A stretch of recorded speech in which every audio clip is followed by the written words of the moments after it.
வணக்கம் நண்பர்களே.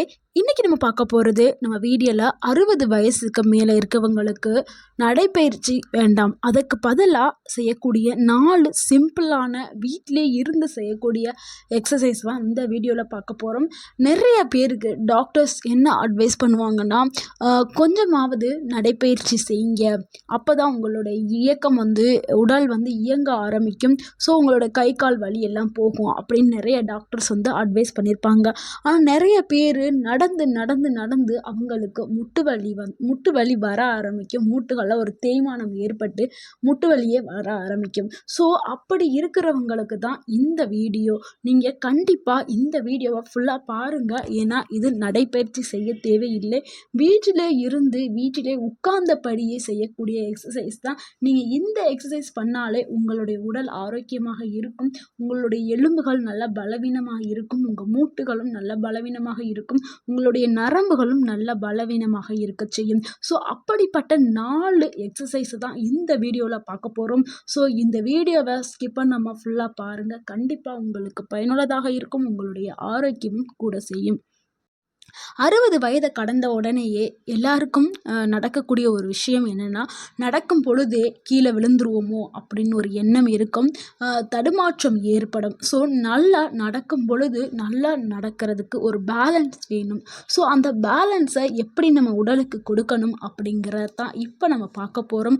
அதாவது வயது ஆக ஆக நம்மளுடைய உடல்களில் சில மாற்றங்கள் ஏற்படும். ஸோ அந்த மாற்றங்களை சரி பண்ணக்கூடிய இந்த 4 எக்ஸசைஸை நீங்கள் ரெகுலராக பண்ணும் பொழுது உங்கள் உடலுக்கு நல்ல ஒரு ஸ்டேபிளான ஒரு பேலன்ஸ் கிடைக்கும். ஸோ உங்களுக்கு நடக்கும் பொழுது எந்த ஒரு தடுமாற்றமும் இருக்காது, நீங்கள் கீழே விழுந்துருவீங்க அப்படிங்கிற அந்த பயம் எல்லாமே போக ஆரம்பிச்சிடும்.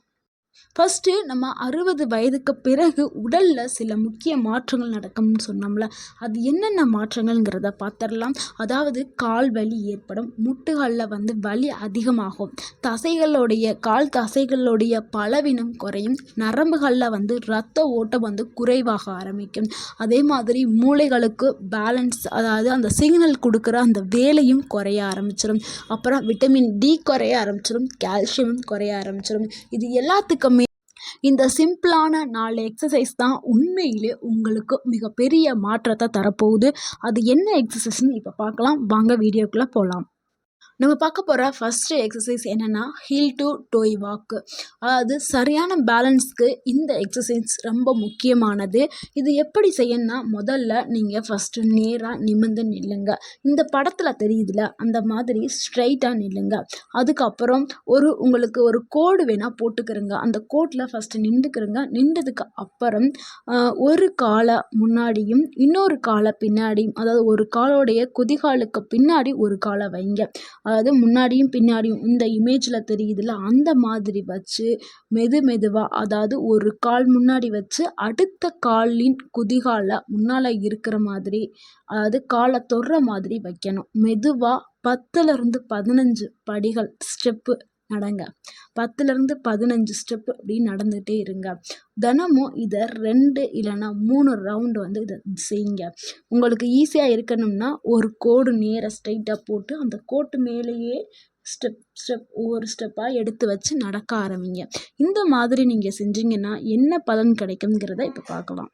இந்த எக்ஸசைஸ் பண்ண உங்களுக்கு பேலன்ஸ் இம்ப்ரூவ் ஆக ஆரம்பிக்கும். விழுந்துருவோம் அப்படிங்கிற அந்த அபாயம் குறைய ஆரம்பிச்சிடும்.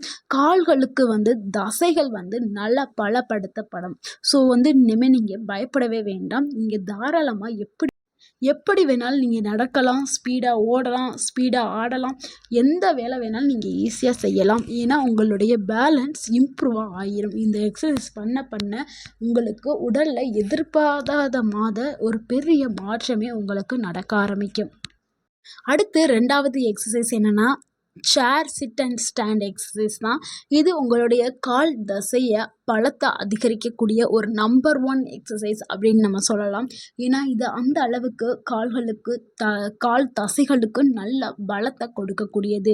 இது எப்படி செய்யலாம்ங்கிறத பார்க்கலாம். அதுக்கு நமக்கு தேவையானது ஒரு நாற்காலி, அதாவது நல்ல ஸ்ட்ராங்காக இருக்கிற நாற்காலியை எடுத்துக்கிறங்க. அந்த நாற்காலியில் நேராக உட்காருங்க, குன் போடாமல் நேராக ஸ்ட்ரெயிட்டாக உட்காருங்க. உட்காந்துட்டு மெதுவாக எந்திரிச்சு நில்லுங்க. ஃபஸ்ட்டு சேர் சேரை எதுவுமே பிடிக்காம எந்திரிச்சு நில்லுங்க. அது உங்களுக்கு நல்ல பேலன்ஸை கொடுக்கும். மெதுவாக எந்திரிச்சு நின்றதுக்கப்புறம் மீண்டும் மெதுவாக உட்காருங்கள். இதை நீங்கள் 10 முறை 2 செட்டு செய்யுங்க. உட்காருங்க, எந்திரிச்சு நில்லுங்க, அப்புறம் உட்காருங்க, எந்திரிச்சு நில்லுங்க. இந்த மாதிரி 2 செட்டு, அதாவது 10 ஃபஸ்ட்டு 10 அடுத்து 10 இந்த மாதிரி செய்யும் பொழுது உங்களுக்கு என்ன பலன் கிடைக்கும்னா, கால்கள், தொடை, உங்களுடைய இடுப்பு மசில்ஸ் எல்லாமே நல்லா ஸ்ட்ராங்காக ஆரம்பிக்கும். அடுத்து நாற்காலியில் இருந்து எழும்பொழுது உங்களுக்கு அந்த தளர்வு போக ஆரம்பிக்கும். எலும்புகளில் ஏற்பட்ட அந்த தளர்வுகளும் சரியாக்கப்படும். நடக்கும்போது ஒரு கான்ஃபிடென்ஸை அதிகரிக்க ஆரம்பிக்கும். அடுத்து 3வது எக்ஸசைஸ் என்னென்னா சிங்கிள் லெக் ஸ்டாண்டு. இது உடலுக்கு நல்ல பேலன்சிங் கொடுக்கும். நரம்புகளுக்கு ஒரு நல்ல கண்ட்ரோல் செஞ்சு அந்த நரம்புகளை நல்லா வலுப்படுத்தவும் செய்யும். அது எப்படி செய்யலாங்கிறத இப்போ பார்க்கலாம். அதுக்கு நீங்கள் ஒரு சுவர் இல்லைன்னா ஒரு சேரை எடுத்துக்கிட்டு ஒரு கையால் பிடிச்சிக்கிட்டு நில்லுங்க. அதுக்கப்புறம் அதை நீங்கள் நாற்காலியை எடுத்துக்கொடுங்க. அந்த நாற்காலியை எடுத்துக்கிட்டு நாற்காலி பின்னாடி போய் நின்றுக்கிட்டு நாற்காலியை 2 கையாலையும் பிடிச்சிக்கிட்டு ஒரு காலை மட்டும் தூக்கிக்கிட்டு நீங்கள் நில்லுங்க. ஒரு காலை இன்னும் ஒரு கால் தரையை பார்த்து நிற்கிற மாதிரியும் ஒரு காலை மேலே தூக்கி நிற்கும்போது இந்த ஒரு காலில் மற்ற அனைத்து வெயிட்டுமே வந்துடும். ஸோ இதை நீங்கள் 10லேருந்து 15 செகண்ட் பண்ணிகிட்டே இருங்க. 2 காலையும் மாற்றி மாற்றி ரிப்பீட் பண்ணுங்கள். ஒரு காலை ஃபஸ்ட்டு தூக்குங்க, ஒரு கால் கீழே இருக்கட்டும். இதை ஒரு 10 செகண்ட் பண்ணினதுக்கு அப்புறம் அடுத்த காலை தூக்கிட்டு ஒரு காலை தூக்குங்க, ஒரு காலை கீழே இறக்கி வச்சு பண்ணுங்கள். இந்த மாதிரி மாற்றி மாற்றி பண்ணும்போது உங்களுக்கு என்ன பலன் கிடைக்கும், என்ன நன்மை கிடைக்கும்னா, தடை இல்லாமல் வரும். ஸோ நடக்கும்போது எந்த ஒரு பிரச்சனையுமே விழுந்துருவோம் அப்படிங்கிற ஒரு பிரச்சனை இருக்காது. நல்லா நடப்பீங்க, ஸ்ட்ரெயிட்டாக நடப்பீங்க. அடுத்து நரம்புகள் உங்களுக்கு சுறுசுறுப்பாக ஆக ஆரம்பிச்சிடும். கண்டிப்பாக நீங்கள் இந்த எக்ஸசைஸை பண்ணும் பொழுது 100க்கு 80% நீங்கள் நடக்கும்போது விழுந்துருவோம் அப்படிங்கிற அந்த பயமே இருக்காது. எல்லாமே குறைஞ்சிரும். நீங்கள் அசால்ட்டாக நடக்க ஆரம்பிச்சிடலாம்.